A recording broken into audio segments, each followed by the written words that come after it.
Hello and welcome to Spokane County Spotlight. I'm Commissioner Al French, and my guests today are County Engineer and Public Works Director Mitch Reister and Public Works Maintenance and Operations Superintendent Bob Keneally. Welcome to Spokane County Spotlight. Hi, Al. Thanks, Al. So let's begin with the fact that earlier this month, the Engineering and Roads Division became the Public Works Department. Why the name change? Well, to be more consistent with how other counties and even cities operate with their naming of their departments, Public Works really made a lot more sense, was more consistent, and the term engineering and roads really didn't say everything we did. The term engineering didn't say what type of engineering. You could assume roads, but we do a lot of other things besides that. We have a flood control zone district, we do storm water, we do commute trip reduction. We have several other operations that we do that are well beyond just county roads, although it's probably 85% of what we do is not fully representative. So other counties throughout the state especially really generally deal with their road departments under the Public Works moniker. And so to be more consistent with them and so people would understand who they were actually talking to, we went with Public Works. Great. So I know that there's an old saying here in Spokane County that says there's really two seasons. One is winter and the other one's road construction. So what are some of the projects that are on tap for this year? Well, we've got, Mitch can talk about the bigger projects, but as far as the road department, the maintenance department itself, we've got a couple projects pertaining to preservation, road preservation. We've got one in Loika Lake, about a mile stretch there. Cooley Heights, we've got another project there about 2 miles. And then we have one up here in the South Hill on 37th Street. So those are some challenging, good projects for us. We're going to enjoy doing the work. We also are, we haven't done this for a while, but we're going to get into putting some gravel down in some very needed areas of the unpaved roads. We haven't done that for a couple of years now, and we've got some money that we're able to shift, and we'll get about 30 miles of gravel road done. So we're looking forward to that also. So just a little factoid, Spokane County, we've got about, what, 2,600 linear miles of roads that we maintain and Correct. Are responsible for on an annual basis. I think we have one of the largest inventories of roads of any other county in the state to be able to maintain. So I mean, this is not a small task. I mean, you guys are challenged with a big opportunity to provide service to the residents. That's a great word, opportunity. Yeah. But what's significant about that too, the 2,500 miles, is that almost, well, about 1,000 miles is gravel road, or that's unpaved roads. So that's a real challenge, and I don't think any other county in the state has that many. Maybe one other county has that much of unpaved road, and there's a lot of work that goes into that to maintain those roads. Yeah, so when you think about, the trip from here to Seattle, about 270 miles, and multiply that by several times, and that's how many roads we have to maintain on an annual basis. So that's quite a stretch of road for county road department like we have here. It really is, and actually we are #1 in the state for total mileage of county roads, and it's obviously a challenge. We have all 4 seasons, which some of obviously the counties on the west side don't have to deal with as much. So dealing with the plowing, the pavement repair, and then just the processes of nature that work into deteriorating our roads and bridges, it is a real challenge. So with all the projects that you have to deal with, how are these projects funded? Well, interesting you should ask that, of course, because that's one of my big focuses as county engineers, to try to explain to everyone exactly how we are funded and what that looks like and how that's changed over the years. And what I mean by change is how it's somewhat deteriorated or not really kept up with the needs that we have. So we're primarily funded through a combination of a county road levy, which is a property tax on the unincorporated areas, of course, as you know, the state gas tax, and then what a lot of people are unaware of is that we actually have a lot of grant funding that comes from a combination of the federal gas tax, the state gas tax, and other sources. So we really have 3 primary areas of funding that are used, and the gas tax is about 25% Our county road levy it varies year per year based on, the grants really fluctuate because those are not guaranteed at all. We have to compete for those. But the county road levies, 50 to 60% generally, and then the grant funds make up the difference for the most part.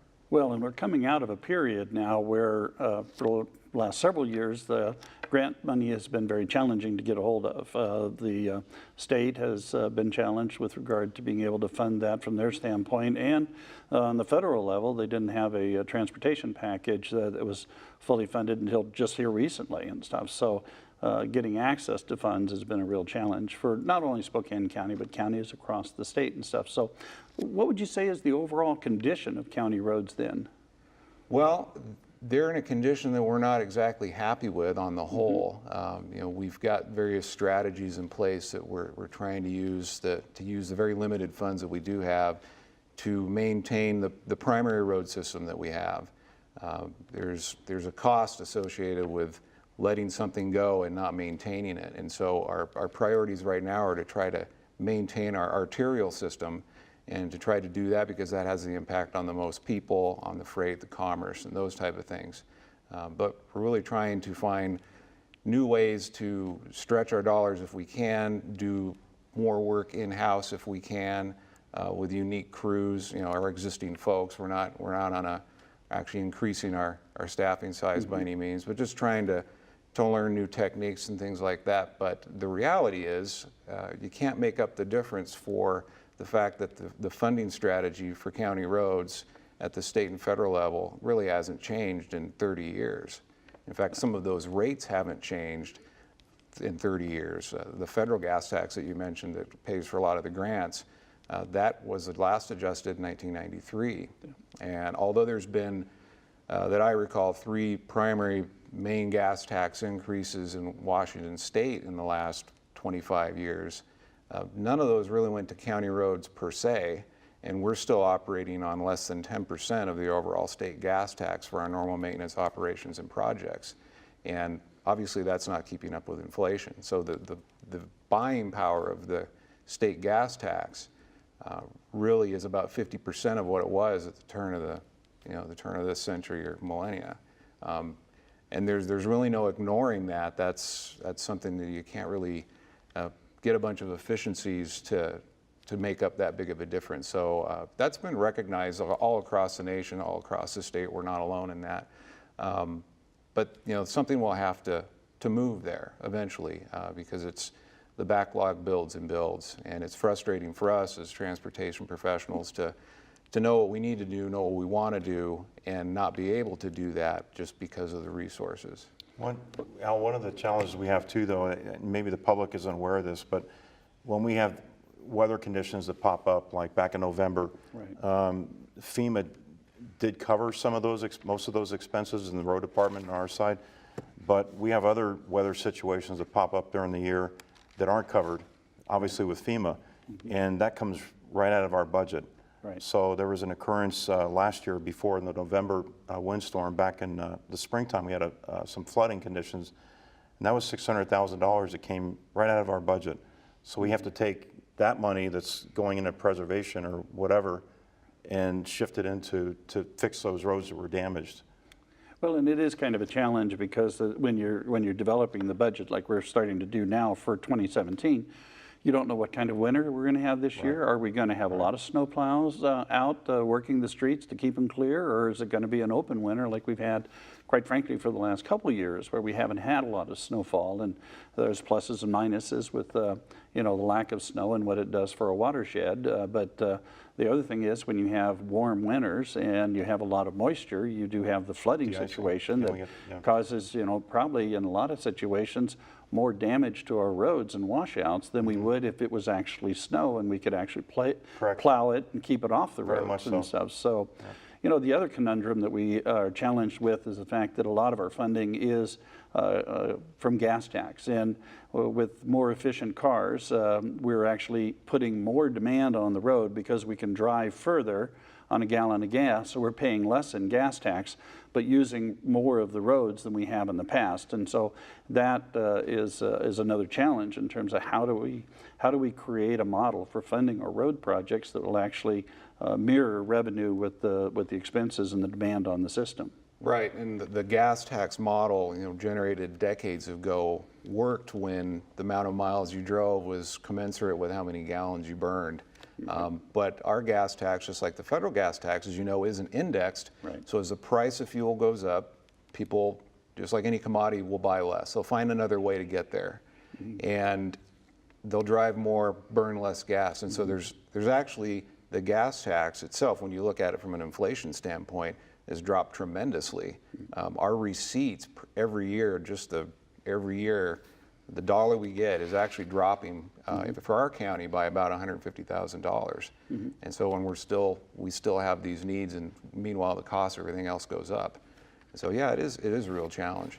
So you've got an awful lot of information for us to share this morning, so why don't we get into it. So why do we have a waiting list for maintenance and projects and road improvement districts? You want to do that from the maintenance side first, Bob, or? Sure.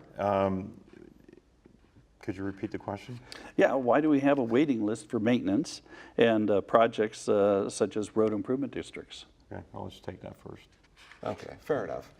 Road improvement districts, that's something that's been a real success in our county for a long time. The ability for people to basically invest in the road in front of their house, and they end up going through a process, very regimented, and they vote whether they want to actually be assessed for an improvement or not. The problem is, we actually, the county road fund pays for at least 15% of that. However, just to generate the numbers to come up with what the project would be takes county road revenue. And at the present time, our annual expenses in pavement alone actually exceed the money we're receiving from the gas tax and other sources to make up that difference. So we have to partition that out over time. We only have half a staff working on that throughout the year. As far as projects and paving and those type of things, they all have to be prioritized. Very limited resources. We're going to get the most bang for the buck from the largest percentage of the population. And so I liken it to if you had a roof that you needed to replace on your house and you also needed to replace the paint, but you only had $5,000, and I don't know what a roof goes for these days, which one do you do? Right. Well, you don't want to get rained on, so you do your roof, and meanwhile your paint goes, but you can't let that paint go forever, then you're replacing your siding. And that's really kind of how all the counties across the state are dealing with their road systems right now. So you have a slide for tax revenue. You want to talk a little bit about that? Sure. I've got one that depicts just the unadjusted revenue that we have. Total revenue accounts for gas tax, road levy, and the grants. So it does fluctuate with the grants considerably. And then there's one that's adjusted for inflation and shows that trend. And when you look at it, the buying power for the total dollars that we get is just dropping. You could easily say that we're 30 to 50% underfunded from where we were in 2005. And in fact, I'd done some math on that, as engineers tend to do from time to time. And if we took the dollar amount that we had in road levy and all sources in 2005 and just inflated that number with the construction cost index, we'd actually have over $20 million more a year to deal with. We're operating on about a $45 million budget. It would be more like 65 if we had just kept up with inflation and had done nothing else. And that's the mechanism for which counties are really funded through those sources. It just doesn't keep up with the demand. So as an architect, I know that the lack of maintenance may save money this year, but it will eventually cost you much more in the future. In fact, I can remember a statistic that I learned early on that for every dollar you spend on maintenance, you save $8 in reconstruction to rebuild the road that you weren't able to maintain. You want to talk a little bit about that? We call putting a Band-Aid on the roads, and we would love to get in the roads and fix them correctly. We're restricted. We have a very tight budget, and all our operators would love to get in there and take the road right down to the base and restructure these roads, but a lot of times we can't do that, so we end up, whether it's a temporary patch or an area where we'll get in, dig it out, and put maybe a 10-foot patch in there instead of a half a mile. That's very frustrating, but that's the way we have to operate with the money we have. Another thing is we have to concentrate obviously on the most traveled roads, our main arterials. We haven't been in neighborhoods in years to try to fix those roads. So we're constricted on that sort of thing. So. Yeah, and as far as specifically to the $1 an hour, $6 to $8 later, what we're really looking at there is we'll come in with a chip seal, for instance. That could be related to your dollar now. And that's a bulk of what our pavement preservation is these days, is chip seal. Trying to seal the road up, making sure water doesn't get into the cracks, get underneath the subgrade. Right. Freeze thaw, rips the road up, everybody's seen those. So if you can keep up with that, you can maintain your structure and not have it dilapidated.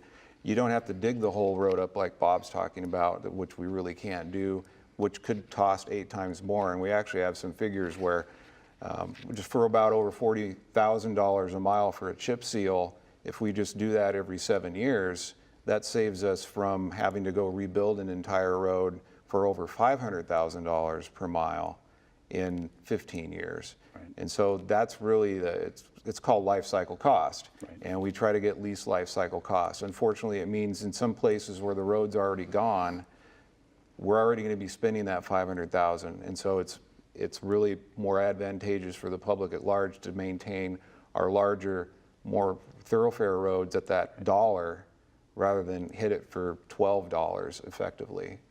So how serious is the situation for Spokane County? Well, we're not alone, and that's probably the good news, if there is some on that. But we have good company across the state. We don't have any real, our bridges are sound. Several of them need to be replaced. We have 166 bridges, for instance. 13 of those have weight restrictions on them because we haven't replaced them. But they're still structurally sound, but they don't meet today's standards. They're too narrow or they can't carry the load. We get a lot of federal funding for that, but again, that's gone down, as you talked about. So bridges obviously is everybody's real big concern because that can happen, something bad can happen with bridges, as we've seen across the country, in a heartbeat. And so that's something that, we maintain those as best we can, but we inspect them at least every 24 months. And so we have a real good feel for that. We'd like to replace more of them. We've got a couple online to get replaced this year. But we're keeping up with those things. Our main road system, our arterials, is in fairly decent shape, but our local access roads, like Bob was mentioning, the neighborhoods, those are really in dire need for some work. But in order to jump on those, we would have to let go of our main system, and that's just not something that we can do. So is there anything that we can do to improve the funding for our infrastructure? Well, from a structural perspective at the legislative and federal level, I think there is personally. Obviously, we've talked about how the gas tax doesn't really work anymore. So that's one, and being the primary funding for the highway system especially, that needs to be changed. There's been some pilot projects done in Oregon. I believe there's even one in our state that's going on right now, a little bit smaller scale, where they're looking at vehicle miles traveled, where you actually pay based on odometer readings or how often you use the road. Obviously, there's some quirks with that. There's some concerns that if I have to put a GPS system on my car, these aren't things that we can do at the county level, obviously. But those are some of the things that are being discussed at the state and national level. The Highway Trust Fund, the federal gas tax, whether that should be increased or indexed or maybe totally remodel. I know those conversations have happened in Congress. But down at the core, there really needs to be some discussions on the state of our infrastructure as a country, because Washington isn't alone in this either, of course. And the American Society of Civil Engineers in 2013 actually gave Washington State's road system a D+ grade. The nation as a whole is a D or a D-. We're not competitive globally when we can't get goods and services and people moved from one place to another. So I think it's something that awareness is really a key, because a lot of people, as we've talked about in our daily wanderings on the road when we're out looking at projects and talking with folks, they really don't recognize how the road system's funded, what the challenges are, or what the way forward is. So I think having those conversations, being aware of them, and then talking with the state legislators and congressional delegation on, hey, this is important to us, because doing this for 25 years myself, I've seen it gone from feast to famine as far as the funding. In the early 90s, things were pretty good, and when these gas taxes came in for the state, that was pretty good for them. Unfortunately, it's just not been sustained at the maintenance level or at the county and local level, and so that really needs to be addressed. Well, and I think it's important to note too the difference between cities and municipalities and the county, because for a city, they fund their road department out of the general fund, so it competes with other demands and other needs in the city. But in the county, the road fund is a totally isolated fund. It is not part of the general fund. It is a dedicated fund, so that the tax revenues that go into that and the grant money and everything, that goes specifically to roads and can't be diverted for any other use. So, that I think demonstrates our commitment, not only philosophically, but legislatively, to the priority that roads have to a growing economy and the ability to move our citizens around the community. You're talking about commitment. That's a really good word, and you talked about the seriousness of the roads. I'd just like to touch on the fact that if there's an unsafe road condition, that is a top priority for our department, the maintenance department. So if we've got a washout, if we have a shoulder that's sloughed off or something like that, we're going to jump on that no matter what it takes, and we'll fix that. We're always going to maintain safe roads for the public.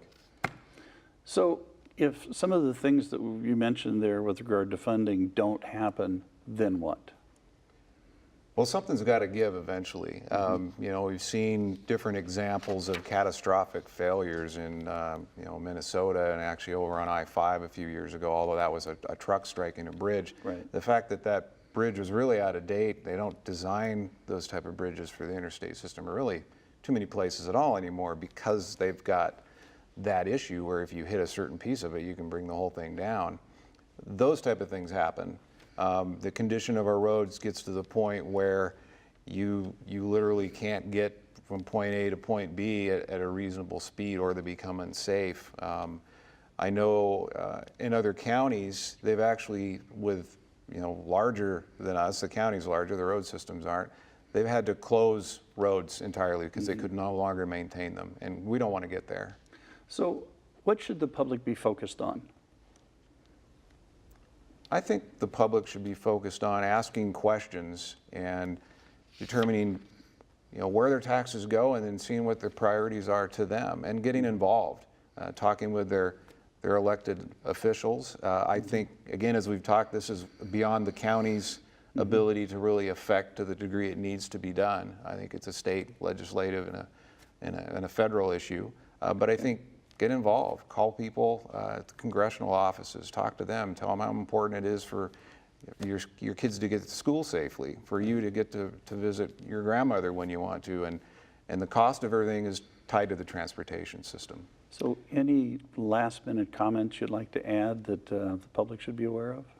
We're coming into the summer season, obviously, and for those that live on the unpaved roads, the gravel roads, we go through this every year where folks will call in and say, hey, my gravel road's looks like bombs went off in the middle of it, and it's full of dust, and there's, again, 1,000 miles of gravel roads.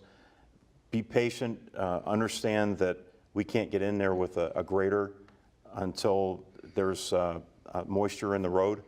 And we go, like I said, we go through this every year. We can't go out there and grade a road. The fire hazard is tremendous. And there's been instances where graders have actually started fires, and it's spread pretty quick. But be patient in that regard, and we have challenges in the winter also on, snow plowing a neighborhood. People will call and say, my neighborhood needs to be plowed. Well, we got to get to the main arterials first, and then we get to the neighborhoods. So. Well, as a county commissioner, I've had the opportunity to visit the crews in every one of our district shops and talk to them about the roads and about their jobs. And the one thing I've always been impressed with is that our road crews take great pride in the work that they do. and they all have their own districts and stuff, and so they want to make sure that you know, citizens can get to where they need to be in the safest way possible and stuff. So very proud of the crews that we have, and the crews that you guys are maintaining and how you're maintaining the roads. It's you know, you're doing an incredible amount of work with very limited funds. So any last minute thoughts as we get close to the end of the show here? I would say if anybody has questions about, you know, the things we've discussed or any of our projects specifically, you know, visit our website. We've just rebuilt that. There's some good information on there. We're expanding on it all the time. We've actually started adding video clips to that showing some of the processes. So that's a big thing to us, to make sure that we're trying to get the information out and be responsive to folks and just let them know what the situation really is. We may not be able to jump out and fix something today, depends on what it is. But we definitely want to know about it, and we definitely want to talk about it. Well, it's been a real pleasure having the two of you join me, and I'm afraid that we are out of time. So I'd like to thank my guests, County Engineer and Public Works Director Mitch Reister, and Maintenance and Operations Superintendent Bob Keneally. And I'm County Commissioner Al French, and I want to thank you for joining us on Spokane County Spotlight.